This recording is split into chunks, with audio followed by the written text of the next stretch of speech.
not to dramatize, but I mean it did become a life and death thing. Yeah. I think mentally and physically, Yeah. and certainly emotionally.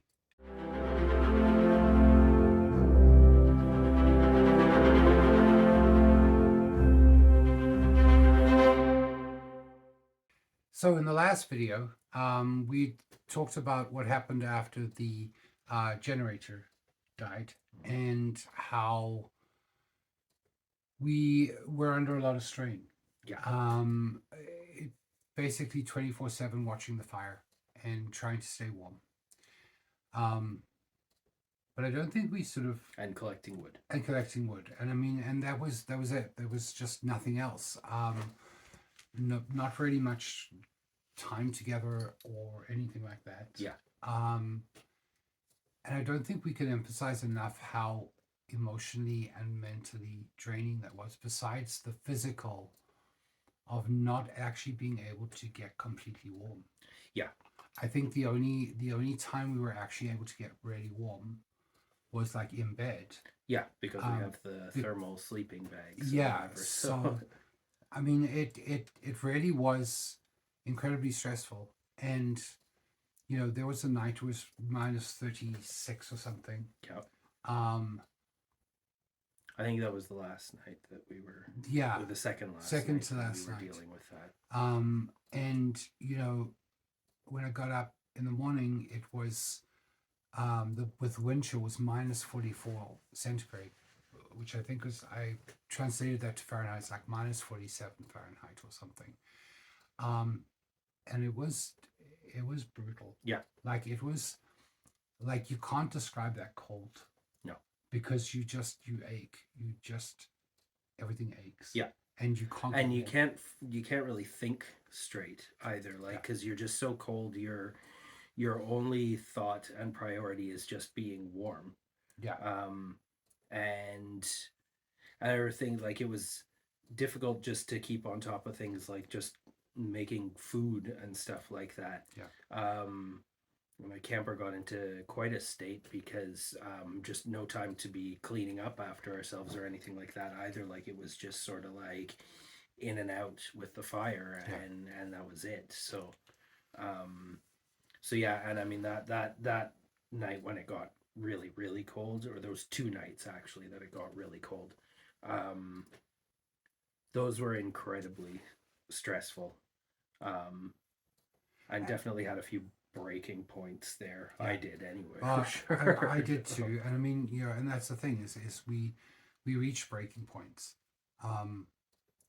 It was really tough. Like, it was like, are we going to get through this? Like, 100%, like, no added drama or anything like that. Yeah. It was like, are we going to survive? Like, it was really scary. Yeah. And we both had breakdowns. Yeah. It's also hard when you are so you're together, but you're so separated in time. Yeah. Because you had 8 hours alone. I had 8 hours alone. Mm-hmm. And then we had like 8 hours of like panic, basically. Yeah. We have to eat, and we have to do this, and we have to do that, and then trying to sleep and not sleeping well, and broken sleep and things like that. Yeah. So it I can't emphasize enough how scary that was. Yeah. And I'm very grateful that we're here and what have you. I think the other thing is we didn't sign up for that. We knew that we were going to have struggles, and we knew that winter was not going to be fun. Yeah. Per se. But we didn't sign up to almost freeze to death. Well, we're not doing this to be sort of like survivalists. Like, no. We're out here because we want to have our cabin and our garden and our whatever else. And I mean, we have to take the winter as a part of that. For sure. But our longer term plans and stuff with our cabin and thing it's not about like going out and foraging every day for wood and stuff. It's to be prepared to just have that all there, so that when next winter hits anyway, we're just sort of barricaded in and we're fine. Like, it's warm and we have our food and we have our whatever, right? But like, we're not Yeah, we're not doing the like reality series Survivor style No, kind of like, no, we have no trying to interest in doing like, that. Like no. there are people out there that that's their thing, and that's amazing.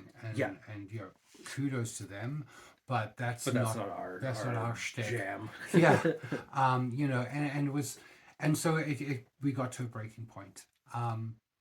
And so we'd mentioned that a local gentleman had been bringing us stuff with his snowmobile. Mhm. And he said to us, look, I'm worried that I'm going to come and there's going to be like, 2 human popsicles Yes. out here, and that no one's going to come to the door. And he very graciously offered us his camper, which has got a permanent build out on it. Um, and at first we were a bit hesitant. And the reason why we were hesitant was because, understand, we had 6 months worth of food and supplies at the camper ready Mhm. to go through winter. And I'm like, how do we get out on, 6.5, nearly 7 kilometers worth of road Mhm. that is, 3, 4 foot deep with snow? How do we get all this stuff out? And um, after some of those really tough nights, eh, you know, where we've got to do something. And we're Well, and I think part of it too, and we mentioned this in the last video about the looking ahead at the temperatures, mm-hmm, and that was really sort of the breaking point there, was because when the temperatures would like we'd get these serious drops yeah, and then it would all come back up again. So it yeah, was sort of like, okay, well, if it's just a night here and there, every once a week or every couple of weeks or whatever, we can sort of batten down and just survive that yeah, sort of thing.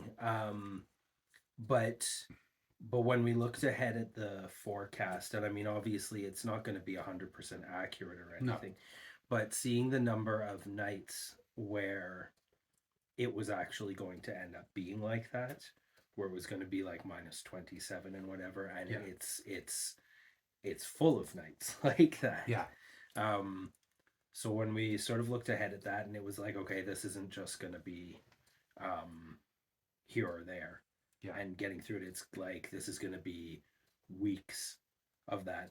And the thing is too, it's not like you can, in the position we were in, it wasn't like we could just be like, you know what, it's way too cold out today, we're just going to stay in and yeah, not deal with stuff outside.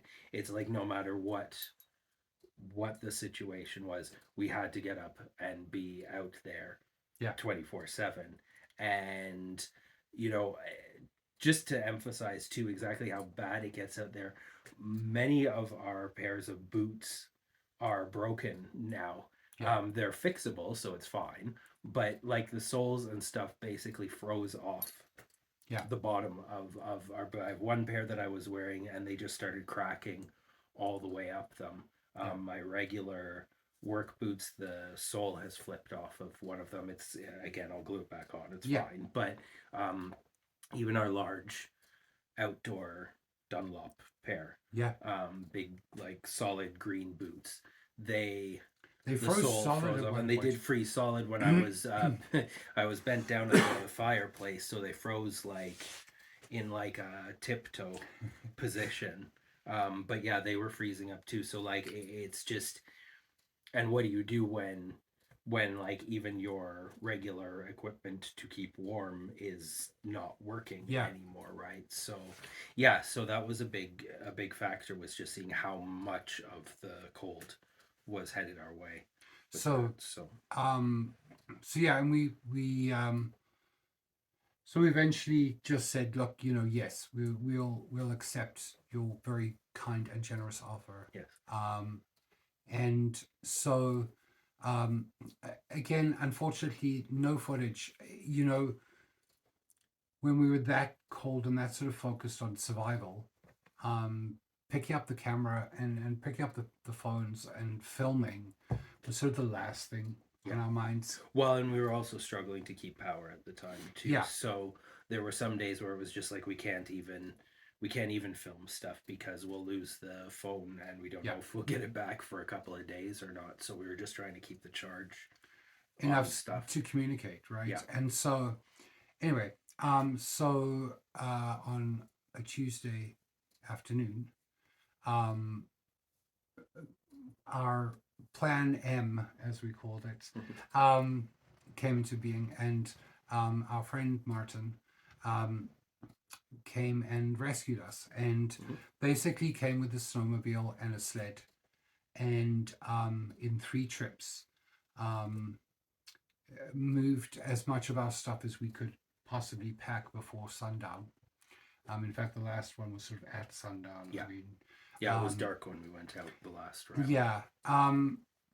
And the only footage I have is this very short clip of Sandy disappearing on the first trip with Martin and a buddy of his just following for safety down to the end of the road where he had parked his truck and trailer and offloading and then coming back. But that's the only footage I have of the whole thing.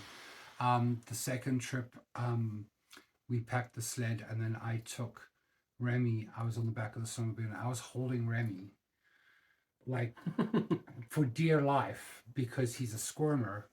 Um, and I was like, this dog's going to kill us. He's going to tip us over or whatever. We're going to end up under a bridge or something like that the whole way. And I mean, poor guy, he was just so confused and so unsure of what was happening. And I think a little bit scared, a little excited as well because you're traveling. He likes cars and things. Yeah. Um, then they came back from what was Sandy right as the sun was setting. Um, And the cat. and the cat he and Sandy had the cat, um, and so she was actually pretty good. All things considered, yeah, we actually our move to the land. She was a lot more upset in the summer when we came from where we were. Yeah, That was about an hour's drive, and we sort of established that she really didn't like the trucks and stuff driving going by the by. car because we were Yeah, on the highway. But this, I thought she was going to be way worse going out, yeah, and there were a lot of times where I just sort of looked over and she just kind of had her head poked out the box with her so paw good to out see. and was just kind of watching Yeah, the scenery. She sort of tried to lift the top a few times, but she pretty much just sat yeah. the whole time. Like I she was my biggest worry about getting out of there. And she was pretty much fine. So yeah. Anyway, so we made the trip, and I mean, like it took a few hours. I mean, I think we got here around I want to say 9 o'clock Yeah, I think that so. night. And sort of basically have crashed. I mean, like we Yeah. crashed. We the difference here is incredible. I mean, like these are Insulation. insulation panels, but I mean, like the walls double the thickness of this. All the way around, there's a wood stove. You know, the campers over here. I will post the pictures that I took when we came in. Um, and the difference now, like, is that we can throw a log in the fire and go back and check it in an hour. But even at nighttime, like we can Yeah, throw a couple of them in there and go to bed and it's still okay. I mean, it's a little chilly a when little you chilly in get the up, but morning. not like Yeah, it's not like what we're coming from where no, it's like, like the one morning we woke up and it was -2 yeah, in the in the camper. camper. So Here's sort of like 14, 15 in the morning when you yeah, get up, so it's not too bad. and really, um I mean, we are so fortunate. I mean, yeah. like we are blown away by the generosity of Martin and his wife. Their kindness has been amazing, Yeah. and it's difficult for us as well because we're sort of like now where we're stuck without transport, um, and so we're sort of relying on Martin and the neighbors to sort of help us out every now and then. But I Yeah. mean, we're pretty much set up. I mean, we Well, we brought everything that we really sort of desperately needed. I mean, it wasn't like we, just packed up the entire thing and Yeah. came. Like we, um, and I've done a run back there with him as Yeah. well. Was I yesterday or Since the day before? 3 days ago. 3 days Actually. ago. But and picked up just a couple of last little things that we sort of weren't able to bring on that first day. But yeah, we just sort of brought everything that we really knew we needed to have with us. Yeah. And again, it's because we wanted to bring as much of our food supply, so we didn't have to worry about that expense, and things like that. So we have been very fortunate, and it is a lovely little area. Lots of spruces around, and things like that, and it's a lot warmer. I mean, I'm in a t-shirt, and don't have multiple layers on. And it's a huge space, and ideally, if we had the time and the funds, this is something similar to what I do. But their camper's bigger too. I mean, their camper is quite a lot longer than ours. But it's. I mean, like, we are just so incredibly blessed. And unfortunately, that they don't live here. They will be living here down the road, but they are not living here now. They actually live in a town nearby. So. That's where we're at. We are safe and warm. And we were looking forward to summer and getting back and 100% back into the groove of things there. But for right now, we needed to warm up, and we needed a bit of a break from and a regroup. From what we had, and regroup and all I that. think so we've been here a week now, and Steve is still broken. I'm still on funny hours. I'm trying, like, I'm getting to bed a bit earlier each night. Usually last night I wasn't as good, but most nights trying to get in sort of an extra half hour earlier than the night before and that sort of thing. But it's still a bit of a struggle readjusting, but it always is with sleep like that. But I mean, like, it's we're doing okay. I think Remy's the only one who's having a little bit of difficulty adjusting, and again, he doesn't really know what's going on, and he was never really aware that there was an issue or a problem going on there.